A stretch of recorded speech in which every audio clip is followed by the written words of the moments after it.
ठिकाणी वंचित बहुजन आघाडीचे राष्ट्रीय नेते तुम्हा आम्हा सर्वांचे हृदयस्थान आदरणीय बाळासाहेब आंबेडकरांना विनंती करतो की त्यांनी या सभेला संबोधित करावं।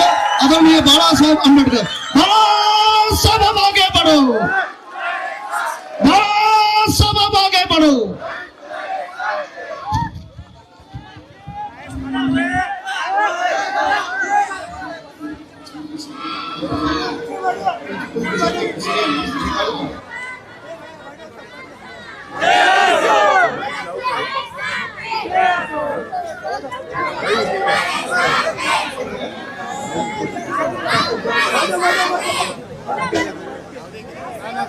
हेलो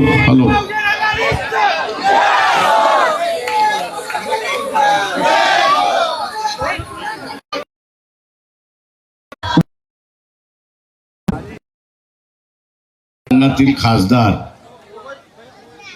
सन्माननीय रवींद्र वसंतरावजी चव्हाणजी, कांग्रेस दक्षिण जिल्हा अध्यक्ष माननीय हनुमंतराव बेटमोगरेजी, उत्तर जिल्हा अध्यक्ष सन्माननीय राजेशजी पावडेजी, नांदेड शहराचे असणारे अध्यक्ष अब्दुल सत्तार, एकनाथराव मोरे, श्यामधर महेश देशमुख, त्याच्याच बरोबर फारुक अहमद, अविनाश भोसेकर, नरांगेजी, त्याच्याच बरोबर इंजिनियर इंगोले आणि सन्माननीय व्यासपीठ उपस्थित बंधूंनो आणि भगिनींनो,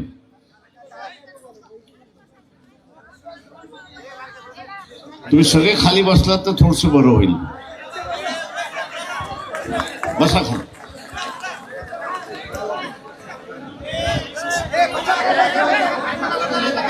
आपण सगळ्यांनी बसून घ्या जरा।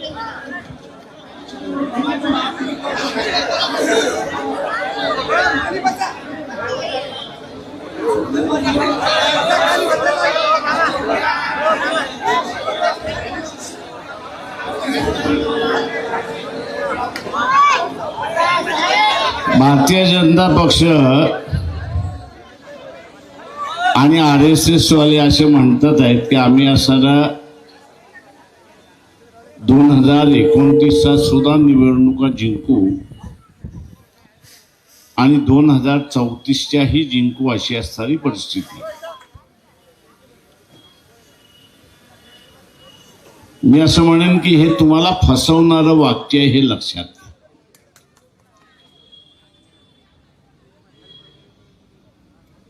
खासदार साहेब आहेत, त्यांचं सेशन चालू होईल, नवीन सेशन ज्यावेळी चालू होईल तोपर्यंत एक नवीन युद्ध झालेलं असेल, हे आपण लक्षात घ्या। ते युद्ध थांबवायचं असेल तर आपल्या सगळ्यांच्या हातात आहे, हे आपण लक्षात ठेवलं पाहिजे। एवढे दिवस आपला असताना अमेरिकेशी भांडण झालं होतं का? तर नाही। अचानकपणे भारताचं आणि अमेरिकेचं भांडण काय आहे? अचानकपणे भारताचं आणि अमेरिकेचं भांडण काय आहे?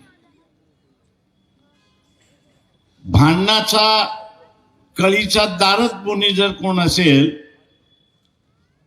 तर गुजरातचा गाठ्या आणि फाफडा, गुजरातचे गाठ्या आणि फाफडा हे दोघे त्याला जबाबदार आहेत, हे आपण लक्षात घ्या। अमेरिकेने काय म्हटलं की आमचा रशियाचा तेल विकायला भारताचा विरोध आहे।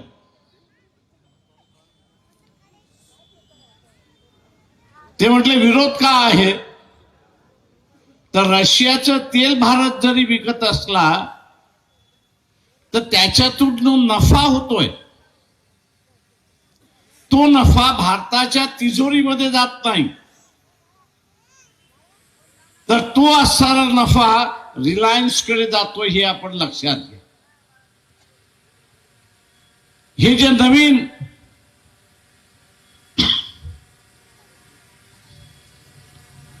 पेट्रोल पंप आपण बघितलेला आहे, नयना म्हणून आपण बघितलेला आहे, ते नयना पेट्रोल कंपन्या ज्या आहेत त्या नफा खातात. हा नफा साधा सुधा नफा नाहीये. तुम्ही गुगल वरती गेलात तर रशियाचं तेल विकल्यामुळे दर वर्षाला नफा किती होतो, तर 44,000 कोटीचा नफा होतो. किती नफा होतोय? 44,000 कोटीचा असणारा नफा होतो. अमेरिका हेच म्हणते की या नफ्याचा सामान्य माणसाला फायदा काय? सामान्य माणसाला फायदा काय? तर सामान्य माणसाला अजिबात त्याचा काहीच फायदा नाही. तो उलट दर 3 महिन्याला, दर 4 महिन्याला पेट्रोलचा भाव, डिझेलचा भाव, सिलेंडरचा भाव हा वाढत चाललाय. अशी असणारी परिस्थिती आहे. ही जी लूट आहे, ही जी लूट आहे, ही लूट गाठ्या आणि फापड्याला सांगण्यात आलं त्या एका इंडस्ट्रियलिस्टच्या घशामध्ये जाऊ देऊ. मित्रो, प्रधानमंत्री हा देशाचा जरी असला तरी त्याचा आत्मा हा गुजरातमध्येच अडकलेला हे आपण लक्षात घ्या. त्याचं शरीर हे देशभर फिरत जरी असलं, त्याचं शरीर देशभर जरी फिरत असलं, ते फिरतंय एवढ्याच साठी की गुजरातला काय घेऊन जाता येईल का, अशी असणारी परिस्थिती आहे. आणि म्हणून याला मी देशाचा पंतप्रधान म्हणत नाही, तर हा असणारा गुजरातचा पंतप्रधान आहे हे आपण असणारं लक्षात घ्या. आज अवस्था अशी आहे की सिंदूरचं युद्ध झालं,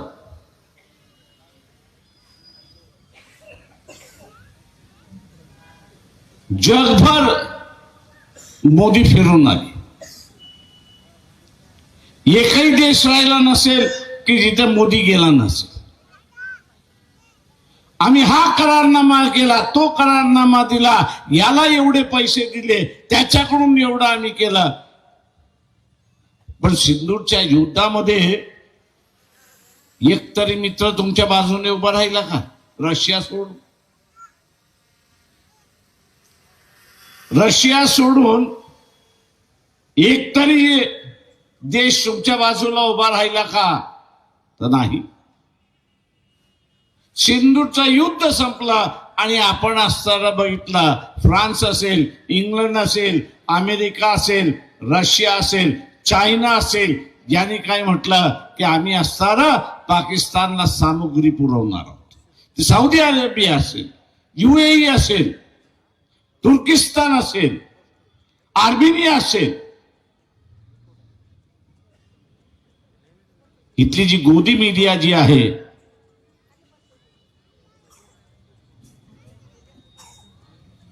इथली जी गोदी मीडिया जी आहे,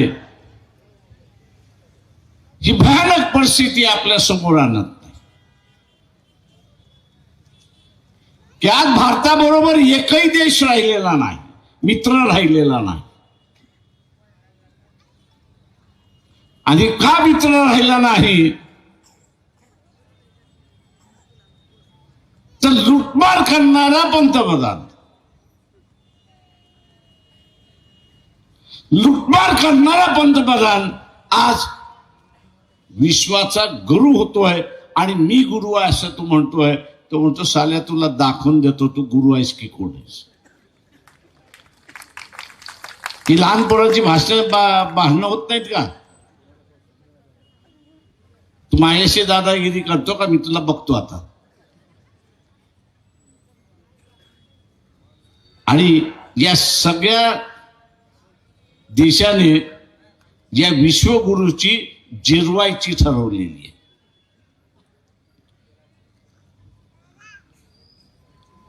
या सर्व देशाने या विश्वगुरूची जिरवायची ठरवलेली आहे. आणि जिरवायची असेल तर युद्धाशिवाय दुसरा मार्ग नाही. आणि म्हणून चीफ ऑफ आर्मी स्टाफ यांची 6 महिन्यापूर्वी असणारी प्रेस कॉन्फरन्स झाली दिल्लीमध्ये आणि बेंगलोरमध्ये. आणि त्यांनी असं म्हटलं की नजीकच्या 3 महिन्याच्या कालावधीमध्ये आपल्याला युद्धाला सामोरे जावं लागेल.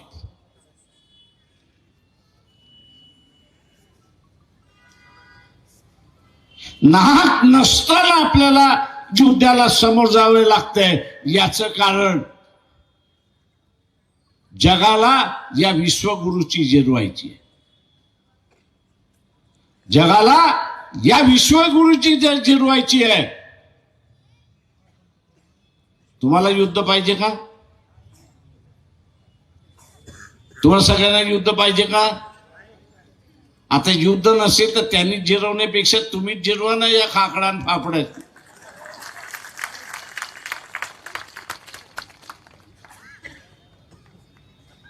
त्यांनी जिरवण्यापेक्षा हा गाठ्या आणि फाफडा जो आहे त्याची तुम्हीच जिरवा.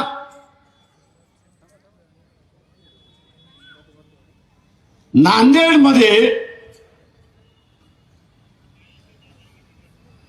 बीजेपीची सत्ता आली नाही तर संदेश काय जातो? नांदेडमध्ये बीजेपीची सत्ता आली नाही तर संदेश काय जातो? काय जातो?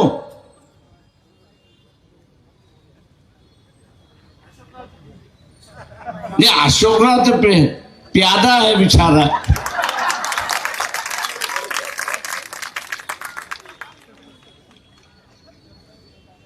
ते तर आदर्श घोटाळ्यामुळे घाबरत कधी ह्याच्यात कधी त्याच्यात कधी त्याच्यात.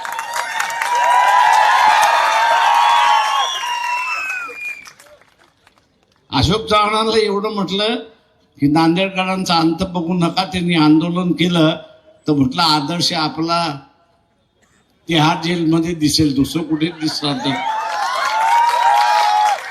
आणि म्हणून उद्याचा असणारा संदेश जाणार आहे. जगाला जो संदेश जाणार आहे की भारतीय जनता, भारतीय मतदार यांनी RSS भारतीय जनता पक्षाशी फारकत घ्यायला सुरुवात केलेली. हा जगभर संदेश त्या ठिकाणी जाणार नाही. त्याला भारतीय जनतेशी युद्ध करायचं नाहीये. त्याला गाठ्या आणि फाफडा जगाचा जो गुरु व्हायला बघतोय त्याची जिरवायची. तुम्ही जर जिरवली तर तो म्हणेल आपलं काम झालं, आता जिरवायची गरज नाही. आपण जर जिरवली तर तो म्हणेल यांची जिरवायची गरज नाही. आणि डोक्यावरती जे युद्ध मंडळात आहे ते असणारा थांबणार आहे अशी परिस्थिती. महानगरपालिकेची निवडणूक आहे. मला माहिती आहे अनेक जण म्हणतील गटाराचा प्रश्न आहे, याचा प्रश्न आहे, त्याचा. अरे तू तर 5वीला पुसलेलाच आहे.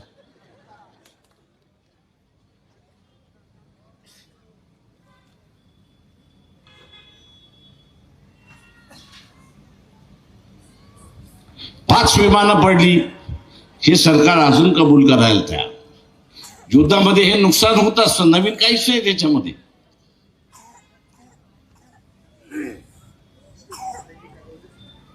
कोणी पडली करली, पहिल्या दिवशी पडली. का पडली? मोदी त्याचं कारण सांगायला तयार नाही. आर्मी चीफ वाले म्हणायला लागले टेक्निकल मिस्टेक झाली.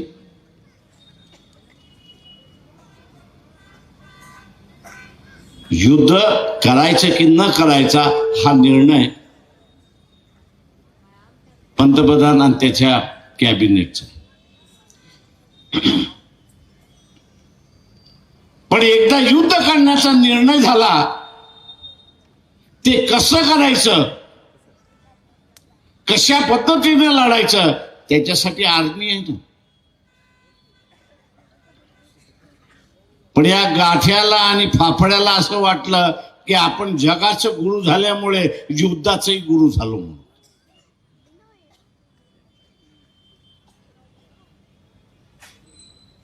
पहिल्या दिवसाचं असताना जे युद्धातलं नुकसान झालं त्याची सगळी जबाबदारी ज्या गाठ्या आणि फाफड्यावरती आहे हे आपण लक्षात घ्या.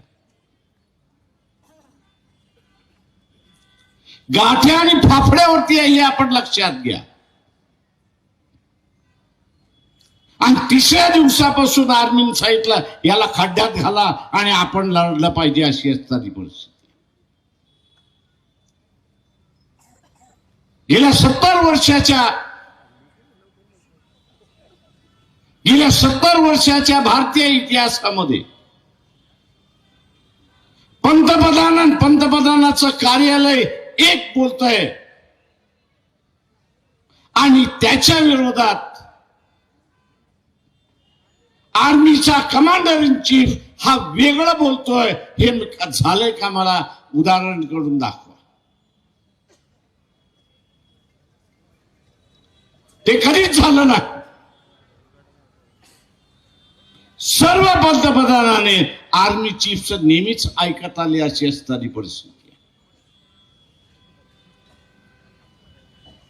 पण पुन्हा मागच्या महिन्यामध्ये पंतप्रधान म्हणाले की चायना आमचा असणारा मित्र आहे. आणि त्याच्या तिसऱ्या दिवशी चीफ ऑफ आर्मी स्टाफने प्रेस घेऊन सांगितलं की चायना आमचा शत्रू नंबर 1 आहे.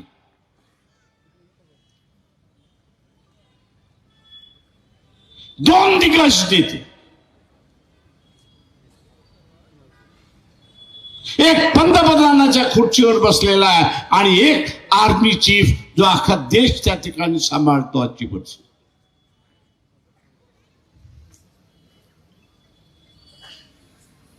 एक म्हणतो चायना आमचा मित्र आहे आणि दुसरा म्हणतो चायना आमचा शत्रू आहे. माझ्यासारखा माणूस हा आर्मी चीफ वरती विश्वास ठेवतो आणि मोदी यांनी असणारा चायनाकडून गडबड घोटाळा झाल्यामुळे तो चायनाची वाहवा करतोय, अशी असणारी परिस्थिती.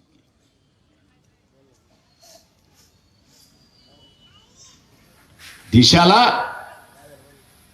धोक्यात टाकण्याचं असणारं कामकाज. मी इथल्या सनातन संघटना, हिंदू संघटनाचे जे प्रमुख आहेत, तुमचं आमचं भांडण चालत राहील. हे देशांतर्गत भांडण आहे.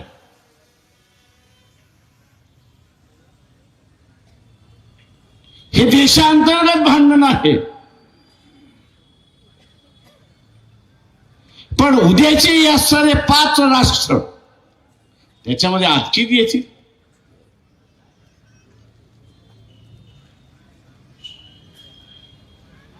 त्याच्यामध्ये आणखीन येतील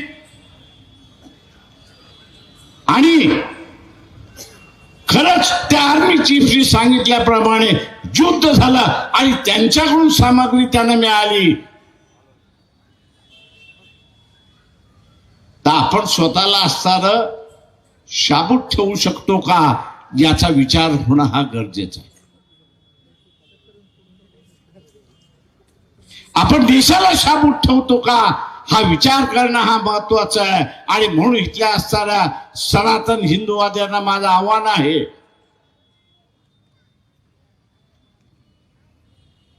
की राजकारण चालत राहील, राजकारण हे चालत राहील, पण तेव्हा इथं माणसं शांततेने चालली तर. उद्याच्या युद्धाच्या खाईमध्ये चालली तर कोण कोणावरती राज्य करणार. आणि म्हणून माझं आव्हान आहे आपल्या सगळ्यांना, की या कॉर्पोरेशनचं निवडणूक जरी असेल तरी गाठ्या आणि फाफडा या दोघांपासून आम्ही फारकत घेतलेली आहे. हा संदेश या निवडणुकीतून गेला पाहिजे. आणि म्हणून काँग्रेसचे उमेदवार, वंचितचे उमेदवार यांनाच आपण मतदान करा. पंजाला आणि गॅस सिलेंडरला आपण मतदान करा हे आवाहन करतो. आणि डोक्यावरचं असणारं युद्ध आहे हे टाळा याचं आवाहन करून आपली सगळ्यांची रजा घेतो. जय भीम, जय भारत.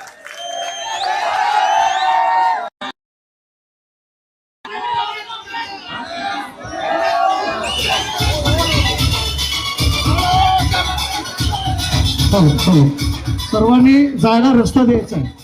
सैनिकांना विनंती आहे, कृपया आपण रस्ता करावा.